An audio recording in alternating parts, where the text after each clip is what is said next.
तामिल इरशाद का multi media platform देख रहे हैं आप। और नाज़रीन, लोकसभा इलेक्शंस की बात करें तो आज से लोकसभा इलेक्शंस का पहला फेज स्टार्ट हो गया और फर्स्ट फेज में ही उधमपुर, डोडा, किश्तवाड़ और कठुआ में आज वोटिंग हुई।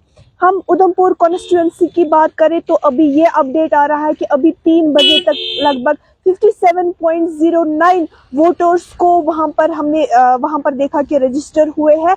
बारिशों के बावजूद भी लोगों की लंबी कतारें हमें वहां पर देखने को मिली। हम लोकसभा इलेक्शंस की बात करें तो पहले से ही तैयारियां स्टार्ट हो गई थी। हमने यहां पर देखा कि इलेक्शन कमिश्नर ऑफ इंडिया भी यहां पर मौजूद थे। जब वो यहां पर आए थे SKICC में, उन्होंने यहाँ पर सिक्योरिटी रिव्यू भी लिया था। उसके साथ साथ उन्होंने DSP, SP वगैरह से मीटिंग भी की थी इलेक्शंस के रिलेटेड। उसके बाद ही फैसला लिया गया कि यहाँ पर जम्मू कश्मीर में लोकसभा इलेक्शंस जो है वो मरहलावार तरीके में किए जाएंगे। और आज से फर्स्ट फेज स्टार्ट हुआ और फिर से आपको बता दें कि 57.09% वोटर्स को अभी तक उधमपुर कॉन्स्टिट्यूंसी में वहां पर रजिस्टर किया गया है।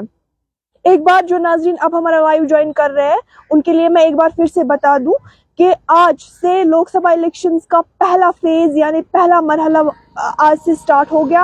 और पहले मरहले में उधमपुर, कठुआ, किश्तवाड़, डोडा वगैरह में आज वोटिंग हुई और अभी तक उधमपुर कॉन्स्टिट्यूंसी में 57.09% वोटर्स को वहां पर रजिस्टर किया गया था। इलेक्शंस की तैयारियां पहले से ही की गई थी। यहाँ पर हमने देखा कि SKICC में पहले से ही इलेक्शन कमिश्नर ऑफ इंडिया जो थे उन्होंने यहाँ पर विजिट किया था, उन्होंने यहाँ पर सिक्योरिटी रिव्यू लिया था। इसके साथ साथ जो है अब दूसरा फेज भी आने वाला है इलेक्शंस का और दूसरा फेज जो है वो जम्मू के लिए है। इसके बाद जम्मू में जो है वो सीटें वहां पर इलेक्शंस लिए जाएंगे।